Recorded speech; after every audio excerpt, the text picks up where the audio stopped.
welcome back to another episode of the Win-Win Law podcast. And today's special guest is Thầy Trí Trần. Could you tell us a little bit about yourself and introduce who you are? Hi, Alex. Very nice to be here today. And I'm just saying hi to everyone who's watching this. And hopefully, you'll find something useful, interesting during our conversation today. Oh, we absolutely will. Could you start by walking us through your educational journey and what motivated you to pursue linguistics? Um, I've always liked language in general, and later on, linguistics. And I also like to teach. So those two things combined, they led me to where I am now. And I started in the United States at Orange Coast College, Mm. taking general courses. And then I got transferred to UC Irvine. And after my BA in Spanish linguistics, I went on to study Romance Linguistics and Literature at UCLA. And that program consists of several Romance languages, or the ones that came from Latin, Mhm. including Spanish, French, and Italian, Portuguese. Wow, Uh-huh. that's so cool. Do you think that was difficult for you to learn, like coming to America and learning so many different languages in addition to English? Yeah, in the beginning, yes, because when I came here, I just try to survive, Yeah. and I didn't think of my dream of becoming a teacher until later. So yeah, it was difficult in the first during the first stage of me being here in the United States, and you learn on the job. It's, so when I went to UCLA, I was made a TA, teaching language Oh. courses. So I learned how to teach then, and then I started teaching at my first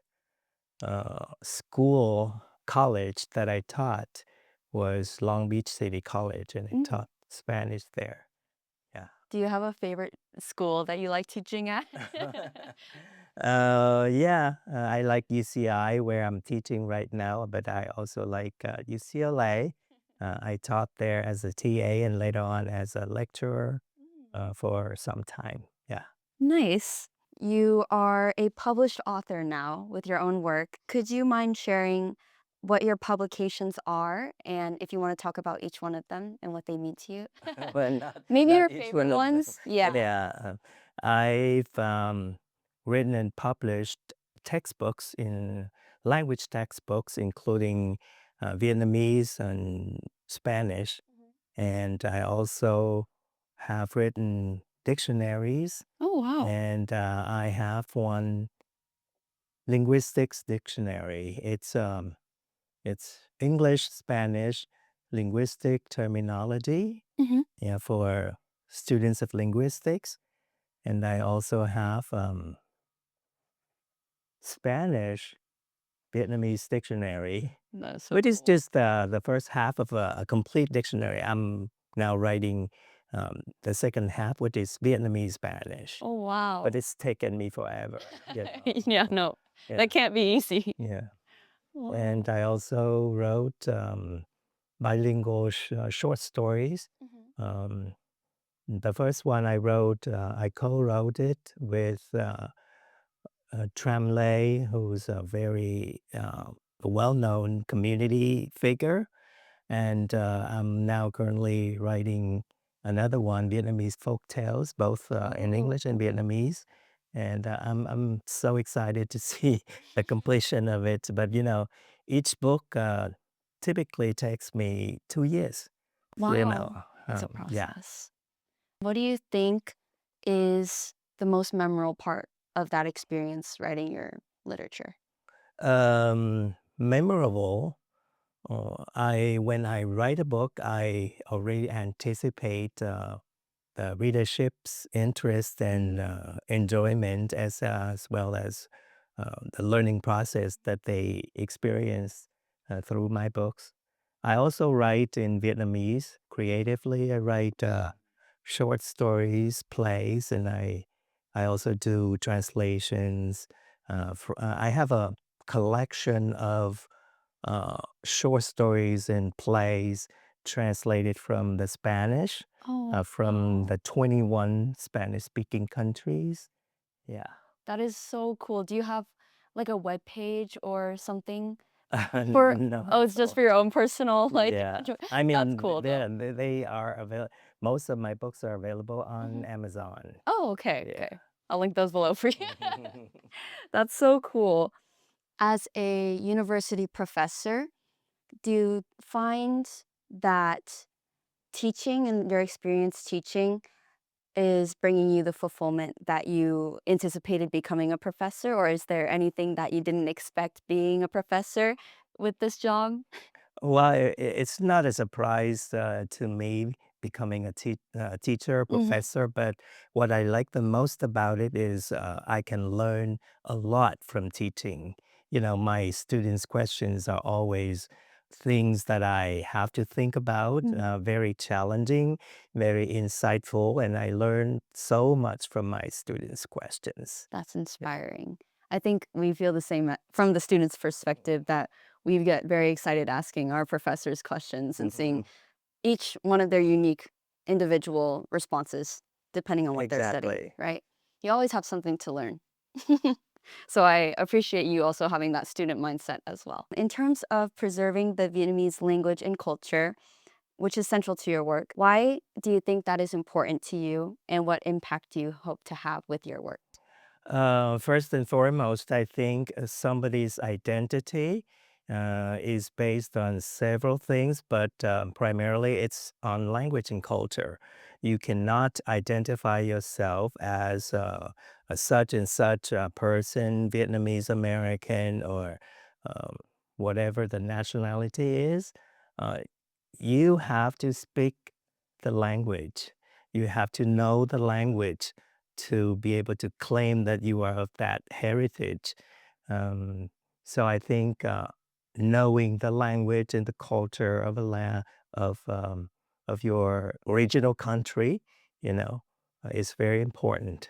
So for the Vietnamese community living here, I think that's one of the most important things to preserve and to promote and to uh, not see it, you know, die over time.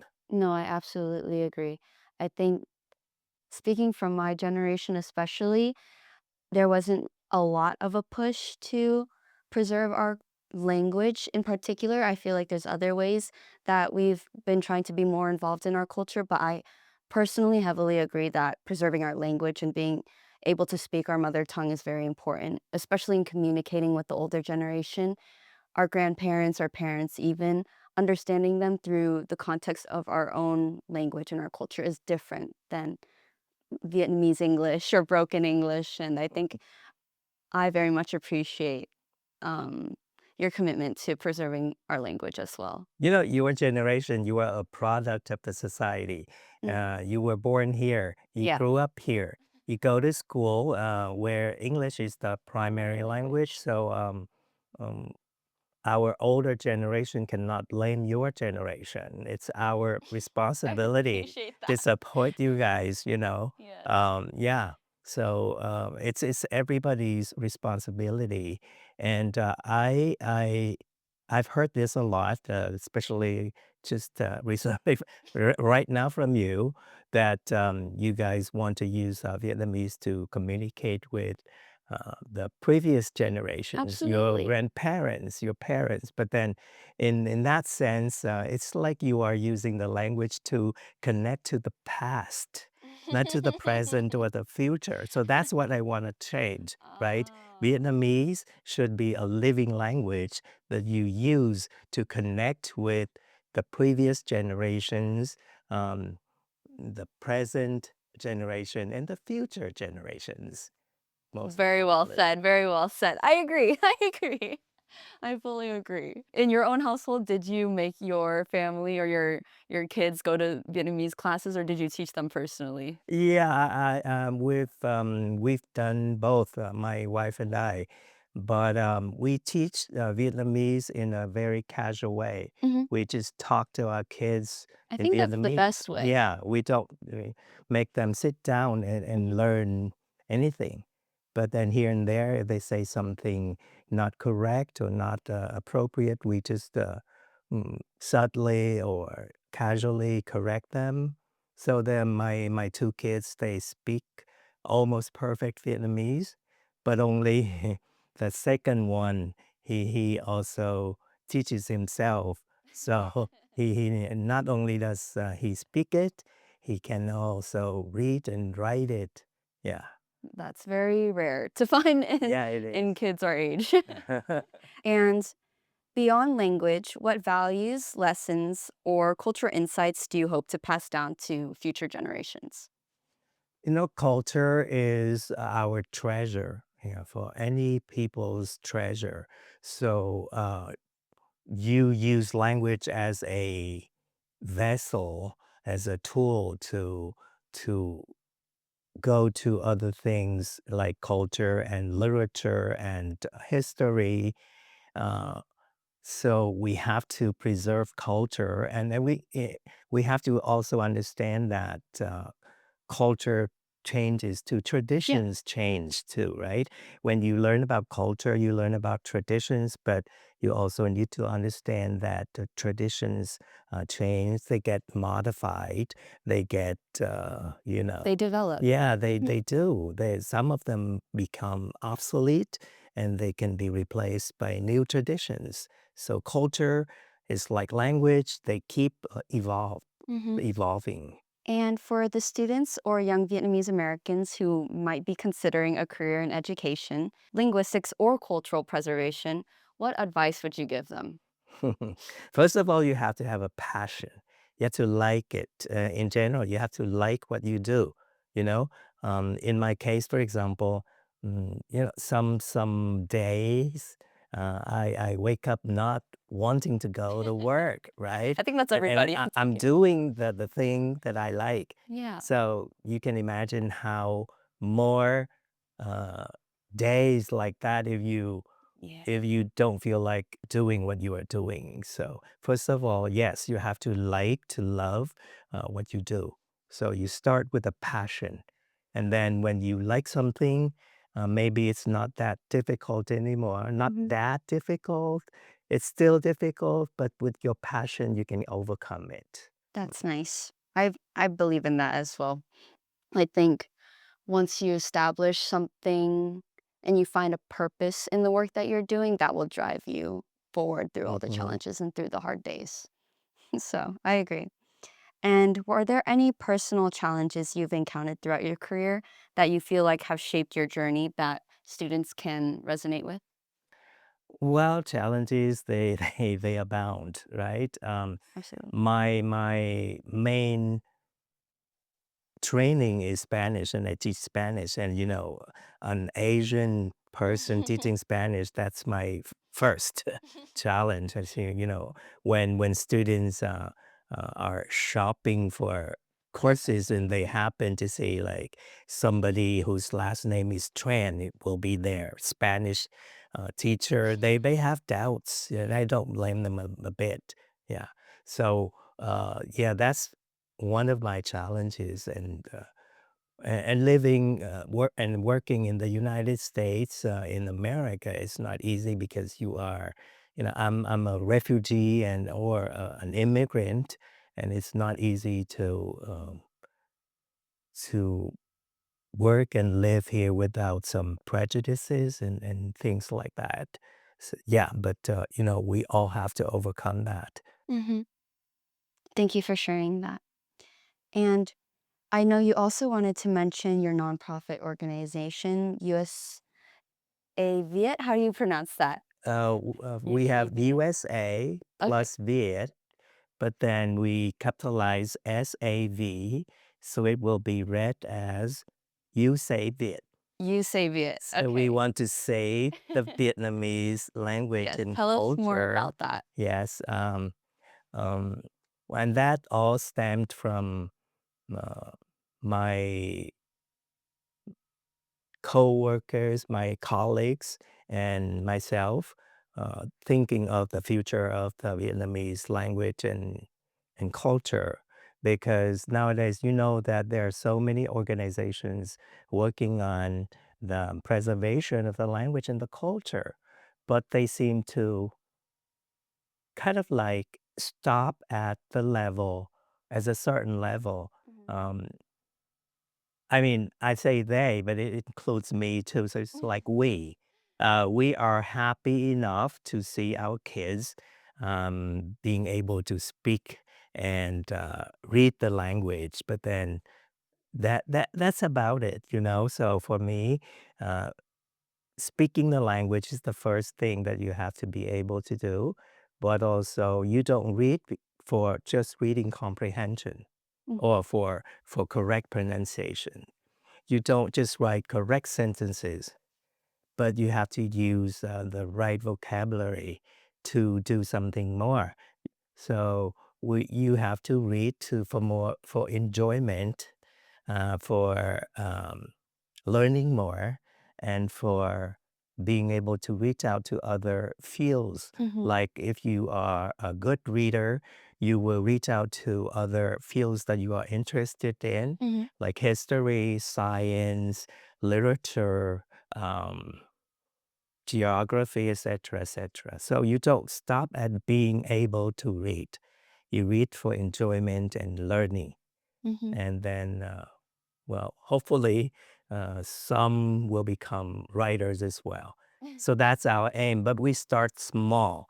We start with writing um, children's books.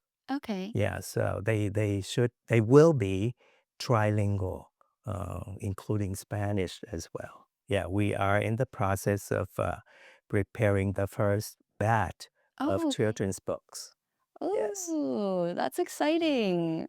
So what is the process like of like generally, you don't have to spoil anything, just the process behind creating the book for the that kind of launch. Yeah, so we have different sections in the organization, Mhm. including um, the legal section.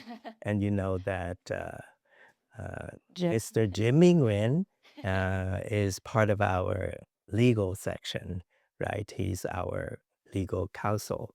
And we have the editorial section in which we get together and we decide how many books for the first Mm. time we will be writing, and then we have come up with topics and plots for the books, and then we're finding illustrators. But yeah, but mm, most importantly, we're finding funds too, because we wanted to start out using free or low cost services for our work, but it's not, it doesn't work Feasible. that way, right? Unfortunately, we have to pay for more high quality services. Mhm. Yeah, so we are in the process of writing those books. Okay, Yeah. that's exciting. And last but not least, I just have a little fun question that we wanted to learn a little bit about your passions or hobbies outside of your work. Something about yourself. Hmm. Um, I like to write. I like to read, and I like Very much a scholar at heart, yeah, Tai. yeah, so yeah. For the most part, yes. I watch movies. I Mm. Favorite movie? favorite. Well, The Sound of Music. Have you watched it? No, Yes, I this is a classic. okay. Yeah, it's a musical.